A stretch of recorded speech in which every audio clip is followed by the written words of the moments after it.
I want to just give a brief introduction to our next speaker, Jason Abraham, and his wife Bonnie, right out here on the ranch southwest of Canadian. Graduate of the Ranch and Feedlot Operations program at Clarendon. In fact, he sponsored for these students to be here today, and I appreciate all he does. Helicopter pilot, expert in deer, wildlife, and doing some innovative things with brush control. We're going to kick off his presentation with a video.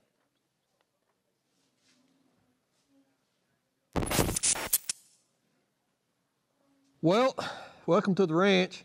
So there's one invention that I had. It's called a brush bullet. It's a bullet that actually kills unwanted trees. So most of these trees you see around me are called cedar trees. And cedar trees aren't native to Texas. They're invasive species. They're not just super bad here. When you get South Texas, they get worse than this. And if you don't do something about it, they'll eventually just take over the whole world. Now these trees, a matured tree like this, these cedar trees will suck 30 gallons of water a day, and that's one of the bad things.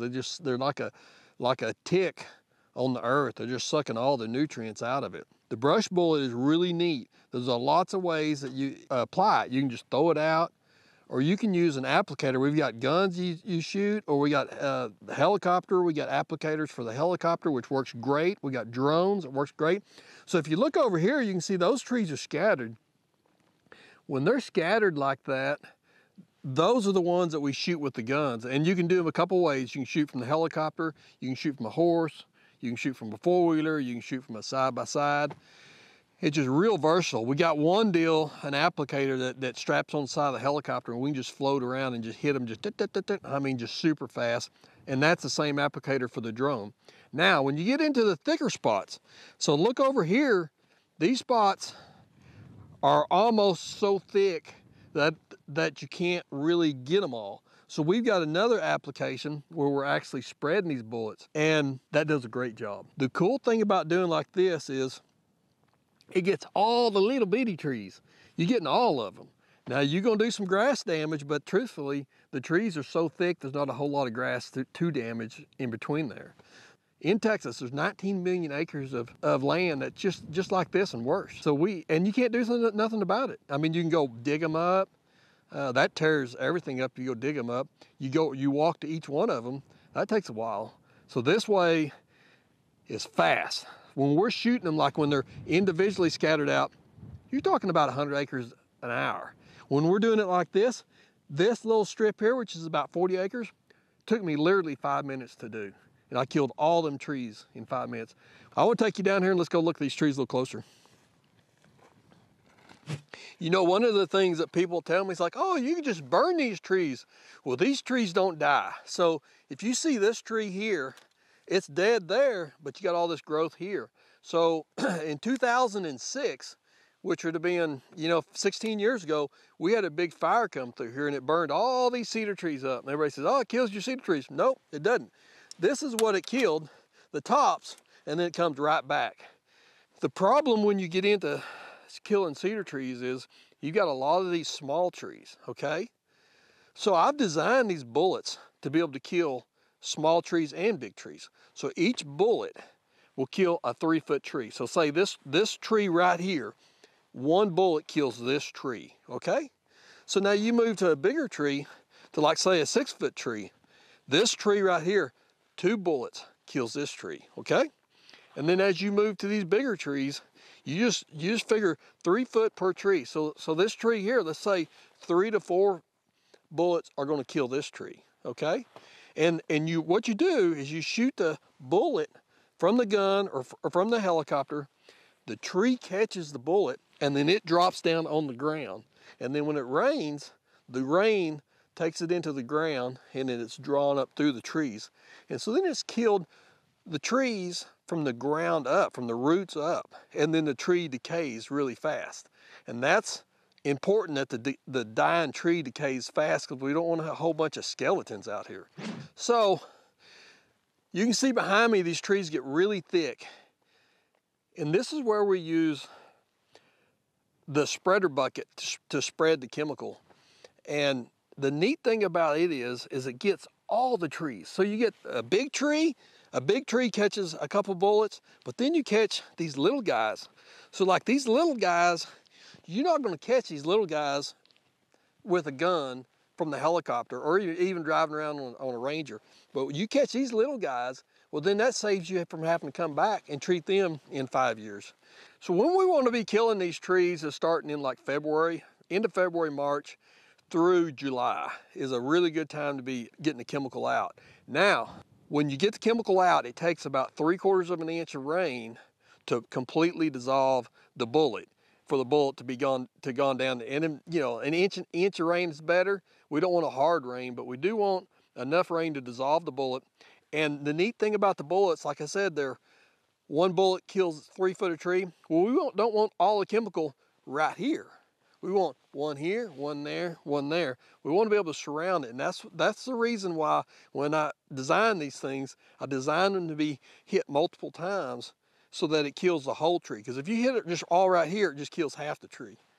So you get a 3/4 of an inch of rain, it's in the ground, and then within about a month or two, these cedar trees will be dying. Mesquite trees takes longer. Russian olives are really fast, but it'll kill about any tree you want to kill. Terrain is a big deal. So traditional ways of killing cedar trees right now, which is where we're squirting them individually, or we're getting in here with a track hoe and tearing the world up. Well, you can't get inside of a hill like this. And that's where my product you can. You can sit up here with a gun, shoot them if you want all day long. You get in here with the drone, or you bring your helicopters in here and you get them. And you just look at the side of these hills, see all these cedar trees are getting smoked. Too easy. I mean, it's just too easy. This little swath here literally took me 5 minutes to kill all these trees. I don't have to tell you, you kill these cedar trees, you're gonna get more grass, more grazing, less water consumption out of the ground, just being able to manage your land. Not only, I tell you what, everybody talks about what a fire danger these things are. These things, when you have a range fire and these things are blowing up, there's no getting in here and putting the fire out. I mean, you got to let it. They're a serious fire hazard. Not only are they a fire hazard, but they're a health hazard. A lot of people are extremely allergic to cedar trees, and the cedar tree pollen is they play hell on a lot of people. Government subsidies, NRCS in Texas, and I think at some point water districts are going to be coming in and they're going to be subsidizing landowners to really remove these trees, because NRCS, they realize what a major problem it is. And so there's a lot of help that the NRCS can do, and we'll be working with NRCS to be able to help landowners pay for this product to be able to get these trees removed. Used to this property, we could graze a cow for every 20 acres, and then we went to every 25 acres, and then we went to every 30 acres. And the reason we keep going up is because we're getting less grass and more of this crap. And some of this down here, I mean, there's no grass. That's a complete waste. Complete waste. There's no efficient way until now to get rid of them all. So there's going to be a whole new industry started with not only producing the equipment to apply this chemical out, but having people out applying it. So we've got helicopters. Every kind of helicopter person can be applying this stuff. This is an unrestricted chemical. You don't have to have a commercial applicator's license to put it out. All right, we've got a helicopter pod that we load full of the brush bullets, and then that will go on the helicopter or on the drone. And then that is tied into a GPS. And as you drop the bullets on the trees, it'll make a shape file for you. So then it tracks your acres and amount of chemical and amount of trees that you've actually treated. And so then that can be turned into the NRCS or whoever, or the landowner, and they can see how much chemical you put out, how many trees you've doctored. Now, we normally, when we're out with this pod, our kind of average, when the trees are, say, 100 feet apart, we're averaging about 1,200 bullets an hour. So that's about 400 to 500 trees, depending on the size of the trees that you're killing an hour. So you can kill a lot of trees in an hour. Now, we've got drones that do the same thing. Now, the drones go up.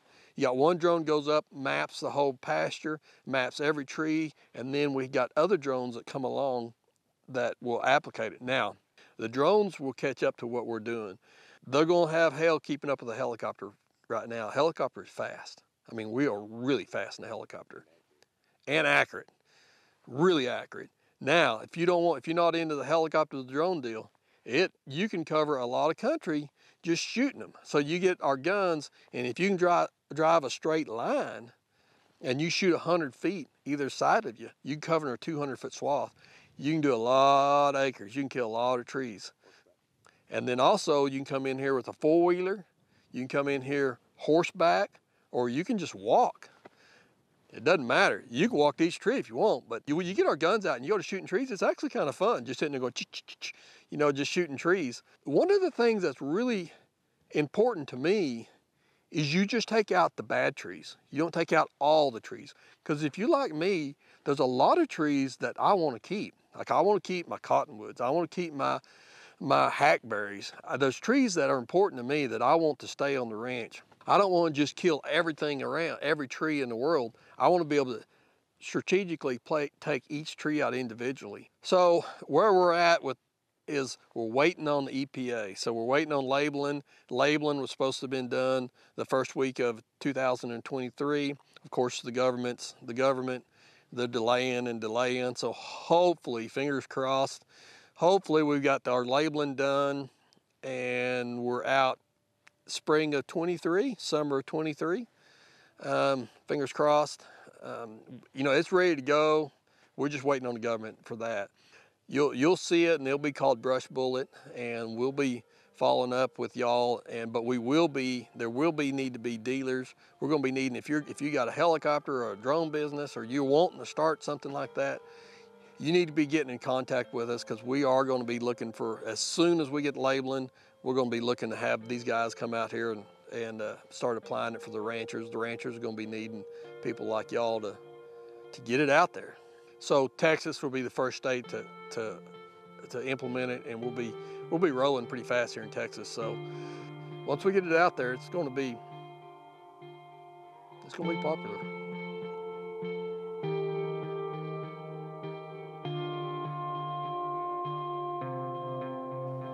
All right, so this is a lot of years of putting together, and a lot of years of I haven't been able to tell anybody, and now we're finally telling people. So I know y'all have a lot of questions.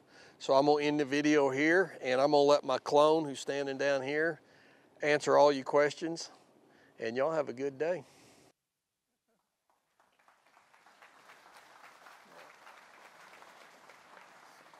So is my mic working? Yeah, so I thought the video would be better. I figured y'all had enough PowerPoints, enough people standing up here, so I thought the video would be better. So kind of update where we're at. We did get EPA labeling, so that's a great thing. That's taken years. We are applying for Texas, Oklahoma, and New Mexico this year. And the reason why we're kind of getting a late start, we were supposed to have EPA labeling quite a while back, and it didn't happen. So now we're kind of mawing, pawing it out of the backyard. I've got the equipment to make it all. The equipment that I developed that makes the bullet makes about 750 bullets a minute, which is fast, but it's pretty popular. It's going to be super popular, and we can put it all out. And what I want to follow up on was, so this is if y'all want to follow me on the website and stuff like that, keep up to date on everything. Y'all get your QR code. But so what I've been doing since I've got labeling, I've been doing trials on the ranch with the helicopter to give y'all some numbers. So here's my average day is I load the helicopter up full of fuel, which is 3 hours worth of run time. In 3 hours on my ranch, I can cover 200 acres. And in that 200 acres, I will control or treat. The chemical companies quit saying, "Don't say kill, Jason, don't say kill." So we're dispatching, I don't know what we're calling it, but we're doing something with these trees. We're harvesting them. Yeah, I saw something else the other day. We're reducing the herd population. Yeah. So, anyways, 3,000 trees is what I can control in 3 hours, and with those 3,000 trees over the 200 acres, I'm only putting out 24 pounds of herbicide. So you got 200 acres, you only got 24 pounds of herbicide.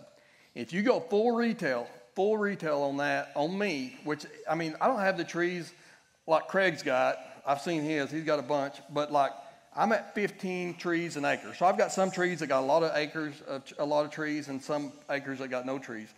So at 15 trees an acre, I'm popping around $1,000 an hour for the helicopter, which is about $300 more than I normally charge. The herbicides at $70 a pound.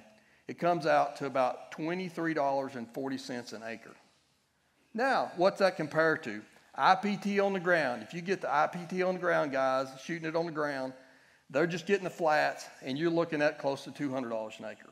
If you get the tricos out there, and some guys are so thick, tricos are going, you're looking at $500 an acre. So this is a real cheap way to do it. Now, here's some crazy numbers. Since we're just kind of talking numbers today, it's all about the numbers. Of those 3,000 trees that I just treated, it took me 3 hours to do 3,000 trees. Of those 3,000 trees, you figure they're all sizes, but it's figured they just average 10 gallons a day. 10 gallons a day. That's a little one. That comes up to 30,000 gallons of water a day. And a growing season of a cedar tree is about 200 days, so let's say 200 days. So of that 200 days, of that 3,000 trees that took me 3 hours to treat, that's 6 million gallons of water in that one growing season that I've just saved. 6 million gallons. And I'm doing that every day, all day long. And that 6 million gallons next year is another 6 million. Another 6 million. These little suckers drink a lot of freaking water. I mean a lot. And if you're not mad now, you ought to be mad, or you're mad because you're missing lunch. I don't know. But these freaking trees will make anybody cuss. And all my invention is the delivery method. There's a simple, if you've ever gone out and treated, if you ever sat on a track hoe, if you ever walked out there with a Velpar and tried squirting it, you know in a Texas Panhandle, more of it's going to be on you than on the ground. And another problem with the liquid is when you put it on the ground, it pancakes out and kills this big swath of grass, right? Well, with the bullet, when you shoot it, it dissolves so slow that it'll kill a little spot like this. And then all the herbicide goes down into the ground, and then it pancakes out and grabs your trees, right? Now, if you got an overgrazed pasture and it looks like this tin roof and water runs off of it, well, I can't help you there. You might move some chemical. But if you got a little bit of grass, that's what it's going to do. And so, yeah.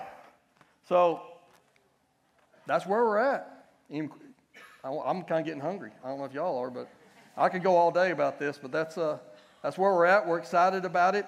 Now, you might see next year somebody else running this thing. I've got a lot of chemical companies trying to get me to license their patent, or license my patent to them. I have international patents on all this. And, yeah, go ahead.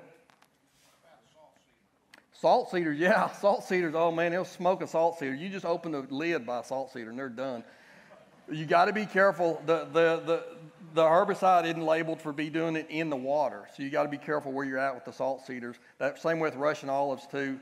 Any of those low plants like that. But, yeah, it kills that, controls that, doesn't kill. We don't say kill. That's politically not correct. But, yeah, and then like the choyas and stuff like that, it smokes them. So when I'm going around shooting trees, I'm looking out of a helicopter. I'm hitting cedar trees. I'm hitting mesquite trees. I'm hitting yucca. I'm hitting choya. I'm hitting anything that's making me mad. And